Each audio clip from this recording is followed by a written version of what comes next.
दक्षिणी दिल्ली से बीजेपी सांसद रमेश बिदूड़ी ने एक ऐसा बयान दिया है जो बिल्कुल गैर जिम्मेदार है।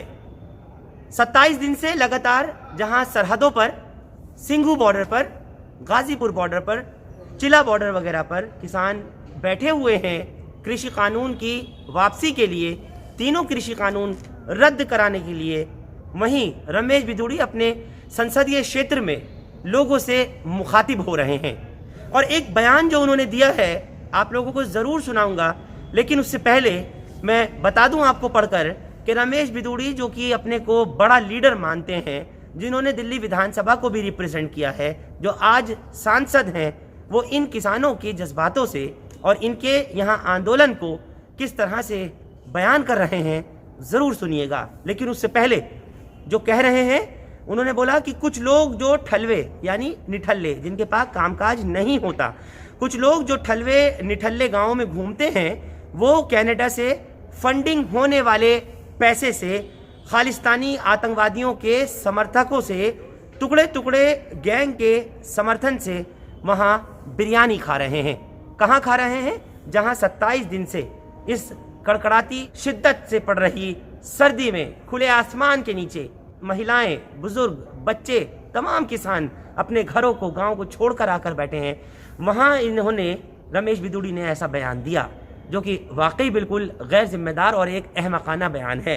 अपने बयान में आगे रमेश बिदूड़ी कह रहे हैं कि टुकड़े टुकड़े गैंग के समर्थन से वहां बिरयानी खाई जा रही है और टेंटों में, गद्दों में ये लोग लेट रहे हैं, वो कंधों को यूज़ कर रहे हैं किसानों के और अपनी राजनीतिक रोटियां सेक रहे हैं।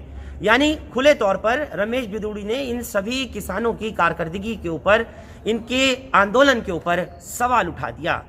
एक तरफ जहां देश के प्रधानमंत्री नरेंद्र मोदी किसानों से अपील कर रहे हैं कि वो संयम रखें, उनके लिए दरवाजे खुले हैं, वो आएँ, बात करें। देश के गृह मंत्री अमित शाह लगातार अपील कर रहे हैं। कृषि मंत्री नरेंद्र सिंह तोमर के साथ 6 राउंड बैठक चली, रेल मंत्री पीयूष गोयल के साथ में बातचीत, वार्तालाप चली, लेकिन सब विफल ज़रूर हुई। लेकिन क्या ये जितने भी किसान प्रतिनिधि हैं, ये जितने भी मंडल हैं, जितने भी संगठन हैं, क्या ये लोग खालिस्तानी समर्थक हैं? क्या ये लोग टुकड़े टुकड़े गैंग के हैं? या इनका जो आंदोलन मांगों को लेकर अपने अड़े हुए हैं, ये गलत है? क्या ये खालिस्तान की मांग कर रहे हैं या ये टुकड़े टुकड़े गैंग के सपोर्टर्स हैं? ये एक बड़ा सवाल है। अब ऐसे में ये देखना होगा कि जहां बीजेपी के तमाम कद्दावर नेता, तमाम सीनियर लीडर्स, प्राइम मिनिस्टर, गृह मंत्री, कृषि मंत्री, सब लोग किसानों को मनाने में लगे हैं, वहीं दूसरी तरफ इस तरह से एक सांसद का, एक मेंबर पार्लियामेंट का ऐसा गैर जिम्मेदार बयान देना कहाँ तक वाजिब और सही है? क्या कह रहे हैं रमेश बिदूड़ी? एक बार सुनिए उनका बयान। 80 करोड़ कितने किसान हैं और बॉर्डरों पर बैठे कितने हैं? कहीं 500, कहीं 250, कहीं 1500। तो वो सबके सब कनाडा से आए हुए पैसे को लेकर, पाकिस्तान से आए पैसे को लेकर, जो जो जो ठलवे होते हैं हर गांव में 5-7, 10-5-7, वो ठलवे बैठे हुए हैं कि खाने को फोकट का मिल रहा है, गर्म पानी मिल रहा है, बढ़िया रजाई मिल रही है और मोदी को हटाना है। इसलिए वो बैठे हैं भाइयों बहनों कि कुछ लोग जो ठलवे गांव में घूमते हैं, वो कनाडा से फंडिंग होने वाले पैसे से, खालिस्तान आतंकवादियों के समर्थकों से, टुकड़े टुकड़े गैंग के समर्थन से वो वहां पर बिरयानी खा रहे हैं, टेंटों में, गद्दों में लेट रहे हैं, वो कंधों पर यूज कर रहे हैं किसानों का और अपनी राजनीति की जमीन तलाशने का काम कर रहे हैं। वो किसान हितैषी नहीं है। अगर वो किसान हितैषी होते तो प्रधानमंत्री जी ने, कृषि मंत्री जी ने बार बार कहा है 24 घंटे किसानों के लिए दरवाजे खुले हैं और इस कानून के अंदर अगर उनको लगता है किसी क्लॉज में कोई कमी है तो सरकार बदलने को तैयार है। अगर वो किसान हितैषी है तो क्यों नहीं बदलवाते सरकार के पास जाकर? क्यों नहीं कहते सरकार के पास जाकर कि इस क्लॉज में कमी है, इसको ऐसे बदल कर करना चाहिए? लेकिन भाइयों, सोते हुए व्यक्ति को आप जगा सकते हो, लेकिन जो जाग कर मक्कर मारे पड़ा हुआ है उसको कैसे जगाओगे आप? वो तो मक्कर मारे पड़ा हुआ है। इसलिए वो लोग किसानों के हितैषी हो ही नहीं सकते, वे किसानों के हितैषी है ही नहीं। क्या कर रहते हो, चाहे बंगाल से आकर रहते हो, उनकी सबकी गांव में जमीन है, लेकिन दादा के पास 10 एकड़ थी, पिताजी 4 भाई हो गए, वो 2.5 एकड़ बच गई, फिर उसके 2 बेटे हो गए, वो 1.25 एकड़ रह गई, चाहे वो 1.5 एकड़ जोत का किसान है, लेकिन बड़ा भाई या दादा पिता वो खेती गांव में कर रहे हैं और हम रोजी रोटी के लिए दिल्ली आ गए हैं। वो शहरों की तरफ पलायन इसलिए हुआ कि कांग्रेस की 70 साल की सरकारों ने ये गरीब गांव के किसानों के, उनके बच्चों के उत्थान के लिए कोई योजना नहीं बनाई, इसीलिए वो ये टिप्पणी करना अपने दिल को तसल्ली देने के लिए देते रहे। लेकिन कल मेरे बारे में एक हमारे मीडिया के बंधु कह रहे थे कि भाई साहब तुगलकाबाद में किसान कहां हैं, देवली में किसान कहां हैं, ये सब किसान लोग हैं, रह रहे सब भले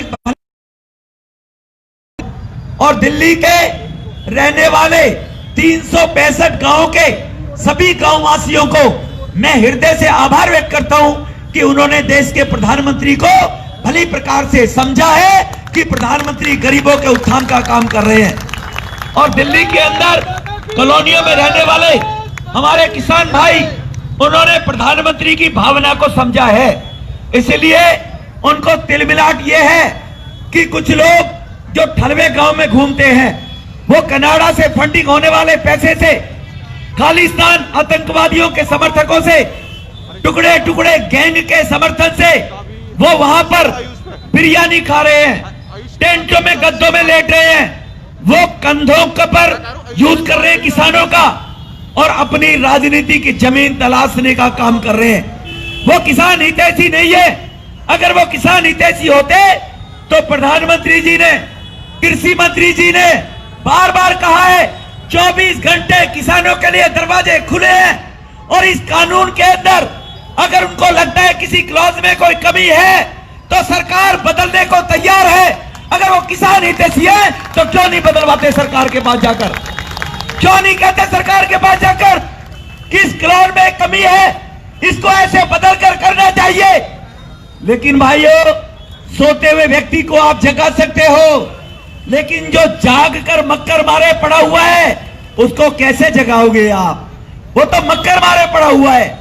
इसलिए वो लोग किसानों के हितैषी हो ही नहीं सकते, वे किसानों के हितैषी है ही नहीं, क्योंकि अगर वो किसानों के हितैषी होते तो उन्होंने अपने मैनिफेस्टो में, पंजाब के चुनाव में तो केजरीवाल पलटू राम ने, उसने स्पष्ट कहा था जब पंजाब के चुनाव में मैनिफेस्टो जारी किया था कि किसानों को हम खुले बाजार में, मंडियों से बाहर उनकी फसल बेचने का अधिकार देंगे।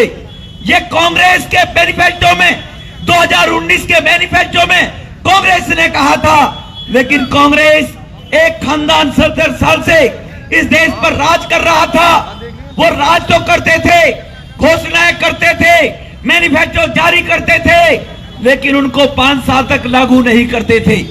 उनको दर्द है कि मोदी साहब ने ये लागू कैसे कर दिया, अब हम कहां जाएंगे, हमने तो कभी किया नहीं। और मोदी साहब ने किसानों के उत्थान के लिए कांग्रेस के मैनिफेस्टो में जो था वो काम पूरा कर दिया, केजरीवाल के जो मैनिफेस्टो में था वो पूरा कर दिया। तो उनको दर्द मोदी जी से है, उनको किसानों का दर्द नहीं है। दुनिया की सबसे बड़ी सियासी पार्टी, सियासी जमात भारतीय जनता पार्टी, और उस भारतीय जनता पार्टी के मेंबर ऑफ पार्लियामेंट, सांसद रमेश बिदूड़ी इस तरह का बयान दें तो आप सोचिए। आंदोलनकारी किसानों ने रमेश बिदूड़ी के इस बयान की पुरजोर मजम्मत की है, उन्होंने इसकी निंदा की है। यहाँ तक कि राकेश टिकैत से जब हमारी बात हुई तो उन्होंने भी कहा कि ये तो खुद एक बेवकूफ़ आदमी है, यानी राकेश टिकैत ने रमेश बिदूड़ी को बेवकूफ़ करार दिया। उन्होंने कहा कि इस शख्स की पहले भी हिस्ट्री रही है, जब ये सदन में बोला करते थे तब भी नहीं पता था कहाँ का तोड़ और कहाँ का जोड़ बोलते थे। ऐसे में हम किसानों को, हमारे आंदोलन को जिस तरह से ये बदनाम कर रहे हैं, और रमेश बिदूड़ी ने यहाँ तक कि टुकड़े टुकड़े गैंग से, खालिस्तानी आतंकवादियों से और कनाडा से फंडिंग आ रही है, बिरयानी खाई जा रही है, इस तरह की जितनी बातें बोली हैं वो तमाम किसान नेताओं ने अपने अपने तरीके से उसकी निंदा की है। और ये भी कहा है कि जहां देश के प्रधानमंत्री बार बार पेशकश कर रहे हैं, गृह मंत्री, कृषि मंत्री बार बार कह रहे हैं कि दरवाजे खुले हैं, बातचीत का रास्ता इख्तियार कीजिए। किसानों के जो विरोध में अगर ये बिल आप इसको समझ रहे हैं तो ये किसान हितैषी बिल है, ये किसान विरोधी बिल नहीं है। उसमें अमेंड करने के लिए, तरमीम करने के लिए यानी संशोधन करने के लिए जहां सरकार तैयार हो रही है, तो आज किसान नेता यही सवाल कर रहे हैं कि अब इनके बयान का, जो कि खुद बीजेपी से हैं रमेश बिदूड़ी, इनके बयान के क्या मायने निकाले जाएं। क्या पार्टी इनके खिलाफ कोई कार्रवाई करेगी या नहीं करेगी, ये देखना दिलचस्प होगा। हमारे साथ आप इस खास पेशकश में जुड़े आपका बहुत शुक्रिया। हिंदुस्तान लाइव फरहान याहिया आप लोग यूट्यूब पर सब्सक्राइब कर सकते हैं और क्लिक कर सकते हैं बेल आइकन हमारी खबर की पहली नोटिफिकेशन के लिए। फेसबुक पर हमारा page Hindustan live Farhan Yahiya follow और लाइक कर सकते हैं। बहुत बहुत शुक्रिया साथ जुड़ने के लिए। Thank you for now. 80 crore कितने किसान हैं और बॉर्डरों पर बैठे कितने हैं? कहीं 500, कहीं 250, कहीं 1500। तो वो सबके सब कनाडा से आए हुए पैसे को लेकर, पाकिस्तान से आए पैसे को लेकर जो जो जो ठलवे होते हैं हर गांव में 5-7, 10-5-7, वो ठलवे बैठे हुए हैं कि खाने को फोकट का मिल रहा है, गर्म पानी मिल रहा है, बढ़िया रजाई मिल रही है और मोदी को हटाना है, इसलिए वो बैठे हैं भाइयों।